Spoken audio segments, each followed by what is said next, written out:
Hello and welcome to Frame by Frame, which is a new Saffron Screen podcast. Saffron Screen is Saffron Walden's very own non-profit independent cinema, boasting a full-size screen, 200 cinema seats, Dolby Digital surround sound, both 35mm and digital projection equipment, and just a great bunch of staff and volunteers. For this podcast, we're going to be looking at some of the films coming up at the cinema and kind of talk about what we think of them, what we think of the reviews, if we have any special events coming up, and just kind of exploring the topic that we all love, which is film. I'm here with two amazing co-hosts, and I will let them introduce themselves to you. I'm Zach. I'm a volunteer. I started working early this year over the summer, and yeah, been enjoying it ever since. So excited to talk about some films today. I'm Amelie, and I've been working at the cinema as a front of house since September 2021. And yeah, just really excited to dive into some of the films that we have showing this month. Yes, and I will just clarify, we all do work at Saffron Screen, but we also want this podcast to be kind of a standalone thing. So if you can't make it to the cinema, or if you're going to miss a film, if you don't live nearby, that's fine. You can still listen. We still want to hear what you think about the films that are on, and we're going to dive right in with our first film, which is Next Goal Wins. The more I read and watch about Next Goal Wins, the more I want to see it. It was one of those ones that it wasn't on my radar before I saw it in the program. It's directed by Taika Waititi, who also is a part of Our Flag Means Death, Jojo Rabbit, and he's got a very distinct humor about his work, which I don't always love, but that's not down to his humor, it's down to what I like in humor, but the majority of it I absolutely love. And as soon as I see that he's involved with a project, I'm like, okay, I'm interested. I'm gonna give this a go. So it's starring Taika Waititi himself. It's got Michael Fassbender. It's got Elizabeth Moss, Rhys Darby, Kaimana, who is a new I think it's one of their first projects, but it's basically Kaimana is I think quite a big part of the project. They're a non-binary actor playing a trans woman on a soccer team, which I had no idea. I just thought it was about soccer. The story covers the infamously terrible American Samoa soccer team, known for a brutal 2001 FIFA match they lost. And they actually lost 31-0, which Isn't that the worst lose in soccer history at that time, I think. Yeah. It was, I mean, there's It's a crazy. as well. It's ridiculous, but also it's kind of, it's not funny, but it's iconic, really. So it is a comedy, it is a drama. It's looking to be a very, very interesting feel-good film. It's based on true events, and it's basically a soccer coach drafted in to help lead the struggling American Samoa team to World Cup glory. As we know, that didn't go to plan. However, it's definitely more about the journey. It's one of these films that you know how it's going to end because it's part of history, and I think I'm quite looking forward to now I know the ending. It's more about the journey, and that sounds really cheesy, but I think that they can really do well with kind of telling the stories of the individual players and how they worked as a team. And it kind of has the same vibe as Champions, which had Woody Harrelson in. And that was absolutely hilarious. Like that was one of those hidden gems as well that I saw at the cinema. And I didn't actually realize what it was until I was watching it. And I just thought that was like one of the best films. It wasn't too deep, it wasn't complicated, it was just a really good film. It was a really good feel-good film, and I really enjoyed it. Yeah. Yeah. Do you think Taika Waititi sort of can bring that similar humor to this story? Obviously, would you say it's a similar, does he have a similar humor style to that? Yes and no. I think I don't know how the best way to say it, but I think the maturity level of the humor is probably the same as Champions, but I think the actual content of the jokes are probably different. Yeah. Quite a few of the reviews it was quite interesting seeing them because they were just so Marmite. Like some people were giving it like 5 stars and other people were giving it 1 star. And I think some of them were down to just personal preference on humor, which was interesting. I think I'm gonna like it. I mean, it was a bit like that with Taika Waititi's last film, wasn't it? With Yeah. Thor: Love and Thunder, where a lot of critics Yes. found a lot of people, critics, found the humor quite Yeah. sort of like quite grating, whereas a lot of other people quite enjoyed it. And so I wonder if it's going to be sort of a similar Marmite split with this film. It seems like it could be. Its humor style does seem quite divisive. Yeah, and kind of that almost in itself is making me want to see it. Like I want to find out if I'm gonna love it or hate it. I think I'm gonna love it, but it's still that interesting thing. And in the trailer, I was watching the trailer with Amelie the other day, and just to sum up the humor in the trailer, it does it really well. And in some trailers it says like, oh, it's directed by the winner of like Golden Globes and Oscars and whatever. And in the trailer it's like loser of like Teen Choice Yeah.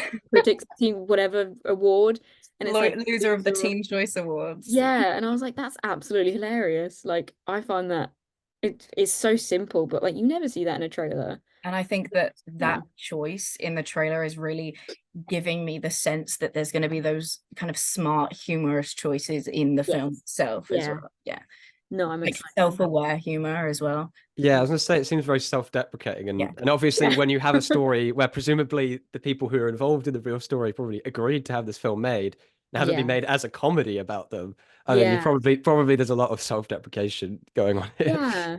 And I think it's as well the way that it is a lot of that, but I think because it's a comedy, but it's also about culture, because then that's how like when they're talking about the trans woman on the team of on the quote men's team, I think there's a small conversation between a team member and the coach, because the coach comes in, he's new, he's been told he has to kind of get this team to turn around, and they're having this conversation, and the person on the team just goes, it's a part of our culture, like it's not this new quote woke thing that's happening, it's just they are a part of our community, they're a part of our culture. It's just something that happens in our culture and we accept it. And it's not a big deal to them, not just in terms of that, but the whole entire film about the Samoa people. Like it is really important to show their culture. And a lot of the reviews, some of them were from people in the same culture. And they were saying, I'm really glad that our culture has been shown to be like this and the way that we live. Some of them were a bit negative, which again, I can't comment on. I'm not part of that culture, and I haven't seen the film, but it'll be interesting to see on like a wider audience once it's been out there for quite a while to see what that particular culture kind of think about the film and how it's being portrayed because it's their lives. It's got a high audience score, but a low critic score on Rotten Tomatoes, which again kind of makes sense with the reviews that I've been reading. I mean, art is subjective, isn't it? It So is, yeah, what one exactly. person likes, another person hates. So Exactly. And I So think critics are often looking for like, what is it a good film or not? Like, is it a well-made film? Is it yes, yeah. plotted well? All these sorts of things. Whereas like the audiences are just, did I enjoy the film? Did I have a fun Yes, time with it? So like exactly. that's probably what you should take yeah, from that. It's kind of Yeah. yeah. when I review films, I'm looking for if it's kind of succeeded in doing what it intends to do, rather Yeah. than is it a Mm. good film? Yeah. That makes sense. Yeah. And there's so many different layers as well. Like there's the actual story, there's like the cinematography, the sound, like if it was even like the length to it of it, I think it's gonna be a good one. I don't think it's gonna be a wow factor, but I don't think that's the point of the actual film. I think the point of the film is to be a feel-good film, like you said. It's screening across a weekend in January. So it's on Friday the 19th and Monday the 22nd of January at 7:30. And then it's on Saturday the 20th and Sunday the 21st at 2:30 for a matinee. So I hope it will catch quite a variety of audience members across the weekend. We've also got, I mean, there's a lot of football players in the town, so at Yeah, least some of them come and check it out. yeah. And I think again, like I was saying, it's the ending, but I think it's gonna appeal to people that like football. It's gonna appeal to people that usually come on a Monday night for like an independent film or a foreign language film. And I think there's something about I think British people love the kind of the loser story as well. Yes. Like sort of like Eddie the Eagle, which is another sporting film, and we kind of Yes, love that kind exactly. of or even was it Phantom of the Open recently, similar thing. We kind of love Yeah. people who kind of try valiantly and fail, It's kind of, even if it's comedic as well, I think there's always fun in seeing that, especially when they can kind of take that loss with some humor. I don't know. Yeah. So next up we have Priscilla, which again I'm intrigued about. Yeah, I'll hand you over to Amelie to tell you more. So I've seen this one. This isn't your typical Elvis, like the fame and fortune story. From a German army base to his dream world estate at Graceland through Priscilla Presley's eyes. Sophia Coppola, who is the director, known for The Virgin Suicides and 2006's Mary Antoinette. I loved that movie. She tells the unseen side of a great American myth in Elvis and Priscilla's long courtship and turbulent marriage. Now, this is based on the 1985 memoir from Priscilla Presley called Elvis and Me. And it's, definitely true to say that it's a story that we haven't really seen before. It's the story of how Elvis met Priscilla when she was 14 years old and he was 24, and how she moved into his estate with him, leaving her family at 16 years old to go and be his housewife, basically. See, that in itself, I'm really intrigued about because Yeah, we've seen nothing about the actual we different never get side. told. In the Elvis movie, they really breeze past her Yeah. age very Exactly. quickly in that, which is a very Yeah, interesting Ooh. dynamic. Yeah. Yeah. nothing you ever get told. And I mean, I think the reason it hasn't been told is there really like isn't much to work with. You kind of don't know, we know nothing about her really from public eye. She became a housewife and then she became a mother, and she barely graduated because all of her time that she could have been spent studying was taken up by caring for Elvis and That's attending to crazy. him. And so when she graduated, she didn't really have anywhere to go except staying in his estate. And there's a line in the movie that is Elvis saying to her, it's either me or Korea, baby. Was that good? Wow. Wow. It's Yeah, quite dark then. it really is. If you know anything about Sofia Coppola's style, it's kind of dark stories, but they're really beautifully done, both aesthetically and in kind of like the way she kind of deals with these really dark stories kind of in a fragile way. And yeah, even though there really isn't much to work with narratively, she makes it so that it's interesting the entire way through, and you really grow to love. I mean, I loved her from the beginning, Priscilla Presley. You kind of she becomes the main focus. You kind of forget that Elvis is the person we're dealing with here, because he really isn't that prevalent in the story. I mean, there's no Elvis music on the soundtrack at all. That's really interesting. And you've kind of forget that it's him, and he's not really featured too much in the end when she's becoming this kind of more independent figure and realizing what has happened to her in previous years of her life. And it's just really beautifully done, I think. So you're on Priscilla's side from the start? Oh yeah, definitely. I mean, we don't meet Elvis until she meets Elvis. Oh, okay. Yeah. And do we kind of get like that sort of psychological insight into her? Because I was just thinking like in terms of, we had like Oppenheimer recently this year, which used a real figure but got in their head, and we kind of got to see what he was thinking and seeing and all of that.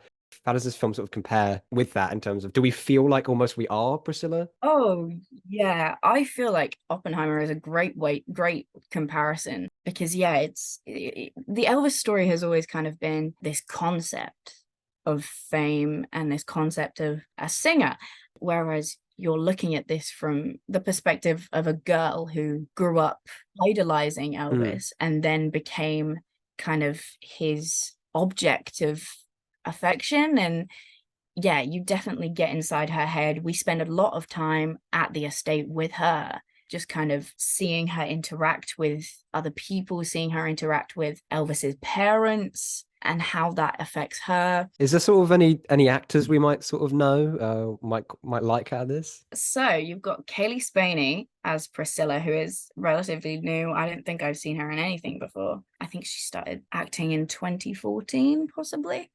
And then you've got Jacob Elordi of Euphoria fame and Saltburn recently, who plays Elvis, arguably better than Austin Butler did, but that's for another time. That's a big claim. Yeah. One that has been made by a lot of reviewers, apparently. And it's important to note that Priscilla Presley is credited as an executive producer. And this is really the only adaptation of their story that she's kind of approved and been on the right side of. Kaylee Spaney is brilliant. I think, in my personal opinion, I think she should win the Oscar for Best Actress. She tells this story of 22 years or possibly more growing up from 14 to I think 26, and the way she portrays these drastic shifts in Priscilla's personality as she becomes like more settled into the estate and into her relationship with Elvis, she's brilliant at it. And it's really kind of jarring when you think about how she started as this young teenager, innocent, wide-eyed, to this 26-year-old who has become incredibly grounded in herself, but has been through so much. There's something to be said about Jacob Elordi and Kaylee Spaney's height difference. I mean, Jacob is, I want to say 6'5" possibly, and Kaylee Spaney is probably a foot smaller, and it's extremely, it kind of accentuates the power differences between them. It's a really great kind of casting choice, and I think it was really smartly done by the casting directors. You sort of talked a lot about kind of like Priscilla and maybe the way we're getting like a different view on Elvis. It's maybe not as sort of the more glamorized take on him. Are people who are sort of fans of Elvis and maybe of Elvis and Priscilla, are they going to be fans of this movie, or are they going to sort of feel that they're doing Elvis wrong if they're a big fan? I don't know. I mean, there has been a lot of backlash online because people think that they're tainting Elvis's legacy. And I feel like, I do feel like it's important to kind of explore these avenues. And I feel like the reason it hasn't been told before is because of the backlash that is coming up, because he is such a beloved. There's a lot of Elvis fans out there. Yeah, a lot of Elvis sure. fans. I think it was very brave of Sofia Coppola to tell the story and tell it in this way. Yeah. Well, I mean, it's kind of interesting because, I mean, especially stuff like, they explore sort of the age difference within that, and that's something maybe more critical that we don't see often. But that was something that Priscilla has defended publicly before. So, characterizing him as being, good for not pursuing her when she was that young and all of that. So, and obviously she's executive produced that. It's been this film as well. So to some extent, she obviously probably doesn't think it's a complete demonization of Elvis. Yeah, I feel like the the most trustworthy person we have to tell this story in any way is Priscilla Presley. I feel like it stands alone and it shouldn't be completely kind of compared to Elvis stories, because it really is the story of her. I don't think being fans of Elvis should dissuade anyone from seeing it. I think it is something that a lot of people should kind of learn about. That makes me quite excited to see it. And if you're interested also in the Golden Globes and things like that, Kaylee Spaney has been nominated for Best Actress, so possibly getting in on the awards as well. So yeah, I'm definitely excited. It's got a lot of critical acclaim from the award season so far. So yeah, it's been doing great. I found a review online by Alison Wilmore of Vulture, which is an American entertainment news website. She says, "The marvel of Priscilla is in its dual awareness, how it's able to immerse us in the bubble bath balmy perspective of a teenager experiencing an astonishing bout of wish fulfillment, and at the same time, always allow us to appreciate how disturbing what's happening actually is." Wilmer's review noted that Priscilla is a teenage fantasy and wouldn't work without acknowledging the headlines of being romanced by the most famous man in the country, though it's telling that the film feels thinner and more rushed as its main character tires of her husband's acting out and compartmentalizing of her within his life and realizes she can push back. Priscilla is showing at Saffron Screen Saturday the 27th and Sunday the 28th of January, both at 7:30. And I would really encourage as many people who are listening to this lovely podcast to come and see this film. Yeah, it's a great watch. So that was Priscilla. And now on to Zac to talk about The Holdovers. Yeah, so The Holdovers, I was lucky enough to see this film actually a few months ago, which was kind of strange back in kind of its preview. So this is a American comedy drama released by Focus Features. It's directed by Alexander Payne, who's quite an acclaimed director, did films like Election, and he's actually reuniting with Paul Giamatti in this film, who he did Sideways with, which is probably his most acclaimed film prior to this. Paul Giamatti plays a kind of this grumpy old sort of ancient history teacher. He's very sort of anal, he doesn't want to give any ground to his students. He just sort of, he's very harsh on all of them. Even the top students are only getting B's. That kind of person. So everyone kind of dislikes him. But because he's kind of this guy, he doesn't play any favors. He doesn't play. So he's working at this prep school. And because he doesn't play any favors with sort of the richer students whose parents are giving donations, he's tasked, he's kind of saddled with the job of looking after all the holdovers, which is where the film gets its title, over the Christmas break, who can't go back home during that time. And he's paired with a student from his own class called Angus. And Angus was originally meant to go home, but his mum's gone on sort of a rushed honeymoon back somewhere with his new stepdad. And he's sort of, feels obviously quite sad and lonely about this. And, make matters worse, he's sort of paired with this teacher he really doesn't like already. And so we have this kind of conflict, this clashing heads, and they also kind of come together with this cook who's also working there. And she has her own kind of loneliness and kind of isolation. She's just lost her son in Vietnam. So I should mention this film is set in 1970. And I already want to see it. Like, yeah, just from what you've described, I'm like, yeah, I'm down. it really is like a nostalgic kind of film.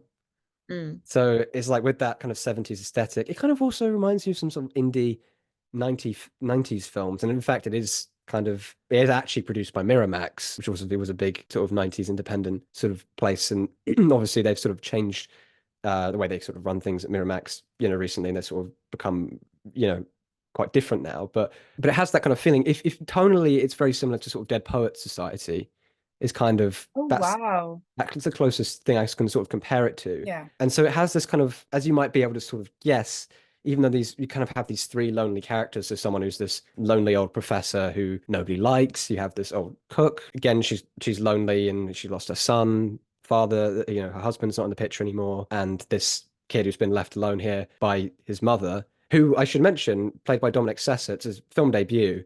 And he's really brilliant in it. And he was actually a student in one of the actual prep schools they filmed in. And Oh, okay. Alexander Payne had him audition for it, like it was something ridiculous, like 15 times. And he said the first 2 or 3 times he auditioned for it, he said he was absolutely awful. And he just kept auditioning him because he just, I don't know though, he just saw something in him to want him to come back and come back. And he Yeah. ends up giving a really good performance and he goes sort of toe to toe with Paul Giamatti, who's a very experienced actor who's getting awards buzz for this. He's been nominated at the Golden Globes, Paul Giamatti, for this film. In those performances, especially because it's sort of it's equal part drama and comedy. We really get that kind of loneliness and everything, but it's also like really funny. And it's like one of those classic kind of thematically Christmas film where it's like literally it's all these loners all kind of learning to like each other Yeah. and kind of all warming to each other. And it's a really like heartwarming film. So I would say, even though this is coming out in January and it is kind of a Christmas film, I think it still sort of is almost heartwarming beyond Christmas. Yeah. The director, Jason Reitman, he kind of compared it to the work of Hal Ashby, who in the 70s, he's sort of able to pull off that similar kind of divide between comedy and tragedy in a way. And Mm. here you get like a really delicate balance of that. Have you seen Armageddon Time with Anthony Hopkins? I haven't. So I feel like story-wise, I know it's not the same, but I feel like it's the way you're describing it is very similar to Armageddon Time. I can't remember when that was set, but it might have been the 17s. It might have been a bit earlier. But it came out in, I think it's 2022. And I don't know, it'll be interesting to see when I'm watching The Holdovers if it's like in my head the same as that. But Yeah, I think I remember seeing the trailers for that. I yeah. think that film, to my memory, sort of took itself a little bit more seriously, I think, than Yes, this yeah, I does. think so, yeah. I mean, this has very serious moments, and this isn't. It does sort of get comedy drama very well.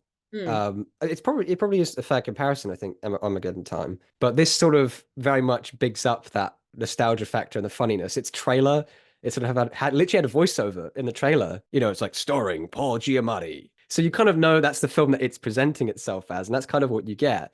A lot of films nowadays that try and do the 90s drama, comedy drama, get it very wrong. And from what you're saying, it gets it right, not only with the story, but with the aesthetic as well. Oh yeah, I mean, I should mention it's really like a really nice looking film. Kind of, so it has that kind of very grainy kind of look. Like you kind of, I think it was shot on film.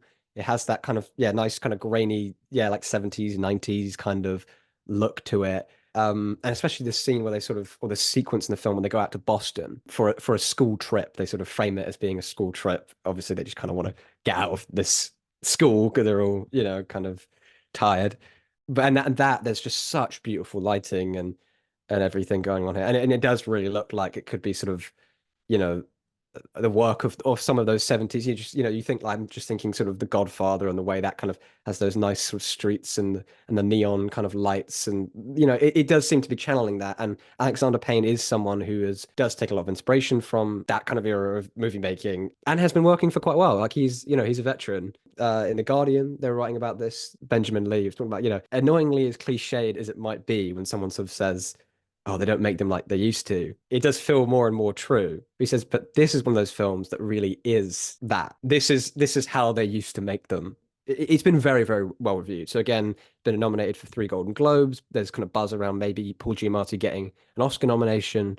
The negative reviews I have found of it, so there's one from the Times, who the reviewer sort of says, yes, it has these elements of warmth, but it's a bit skin deep and it's a bit familiar, arguably. Some people have sort of made that criticism. I believe that the quote from that review is the holdovers gives off warmth, but it's is the premeditated kind, like those heating packets you tuck into your mittens on a cold day. They're designed to do the job in the moment, but nothing beats a real fire. I can see that because it's, again, it doesn't reinvent the wheel, Mm. but I think it doesn't reinvent the wheel for the 70s, for the 90s. It's quite unfamiliar, I think, to a film that in the 2020s. I think it is quite unfamiliar. So I don't, and I think there is a real part to it. I mean, I watched it in absolutely full cinema, like absolutely full. People were laughing the whole way through, and it really seemed like, even though we were actually watching it, it was like November, but if we felt like the Christmas spirit was kind of in the room, just from seeing audiences and just hearing conversations as I left, people really did seem affected by it. And yeah, they definitely get a laugh out of it as well, which is nice, I think, when a story can balance that. Yeah. And I mean, what's so bad about a cliche we've seen before if it's entertaining, you know? Yeah, yeah, exactly. I mean, there's not. I mean, they're cliches for a reason. It's because they kind of work. Exactly. Yeah, I think if you're in a nostalgic mood, if that Christmas spirit is still with you after Christmas, like, go see this film. Also, you know, it's been nominated for 3 Golden Globes. I'm sure it will get more Oscar nominations. So if you're in on that kind of art kind of scene, this Mm. is one for you. You can be like, you know, when all the nominations come out, you can kind of be like, oh yeah, yeah, I've seen that one. Yeah, yeah, I did think Paul Giamatti's performance was quite well, you know, well constructed. You know, you can have that Exactly. opinion. You know, you can. Exactly. But yeah, I really enjoyed it. You've convinced me. I've Oh, been me convinced by too. both of you. Ready. Job done. I'm booking my tickets right now. So, and if you are interested in seeing The Holdovers, you might want to know when it's on at Saffron Screen. Its first showing is on the 26th of January. It's then on again the following Saturday, Sunday, and Monday. It should be probably noted that the Saturday screening, so that's the 27th, is on at 2:30 rather than 7:30. So that was 3 great films that we have showing in January that we would all recommend. Also coming up, we have One Life, starring Anthony Hopkins and Helena Bonham Carter, which we hope will go down incredibly well with our Saffron Walden audience. And we also have National Theatre Live. So that's on Thursday, the 25th of January at 7 p.m. That's a recording of the show Dear England, which is kind of fictionalized account of sort of the struggles and successes of England's football teams based on a lot of kind of research. And I've heard it's pretty good. So hopefully you enjoy. There are so many other great films that we've got in the program. We don't have the time to go over all of them, unfortunately, but just to throw a few of them out there, we've got Ferrari coming up, we've got Anselm, Eileen, Society of the Snow. I'm very much looking forward to Society of the Snow. So January is looking to be a very strong month, and we're not even like on the doorstep of award season. We're getting there, but we're not really close. This is around the time where all the good ones come out because it's Exactly. Oscar buzz time. We are really excited about this podcast that will hopefully be releasing monthly in line with the monthly program. We hope you'll support us on this podcast journey. It's going to be a new year. It's got loads of new films that are looking to be really, really exciting. See you next month. See ya. Bye.